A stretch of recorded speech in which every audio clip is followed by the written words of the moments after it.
तूने पाया क्या हमारा दिल तोड़ के, चले आते थे बुलाने पे ही दौड़ के। तूने पाया क्या हमारा दिल तोड़ के, चले आते थे बुलाने पे ही दौड़ के। चले आते थे बुलाने पे ही दौड़ के। फिर गए मुँह हमसे क्यों मोड़ के, गए मुँह हमसे क्यों मोड़ के। गए आखिरी निशानी जो तू छोड़ के। अब सोता हूँ दुपट्टा तेरा ओढ़ के। जुदाई तेरी जान ले गई, जुदाई तेरी जान ले गई। तुझे देखता हूँ साथ किसी और के, देखता हूँ साथ किसी और के। याद आती है पुराने उस दौर के।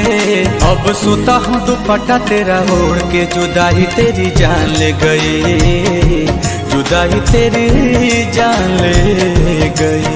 जब देखता हूँ साथ किसी और के।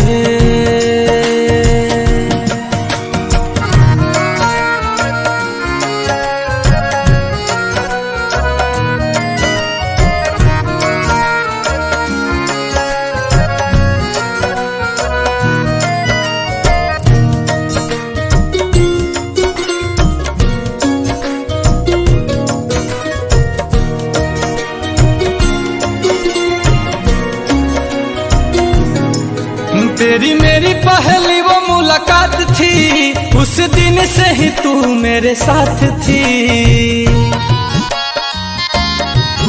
तेरी मेरी पहली वो मुलाकात थी, उस दिन से ही तू मेरे साथ थी। उस दिन से ही तू मेरे साथ थी। फिर तोड़ दी कसम सारी प्यार की, तोड़ दी कसम सारी प्यार की।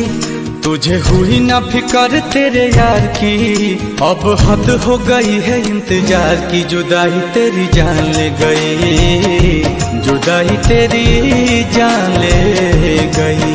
गए आखिरी निशानी जो तू छोड़ के।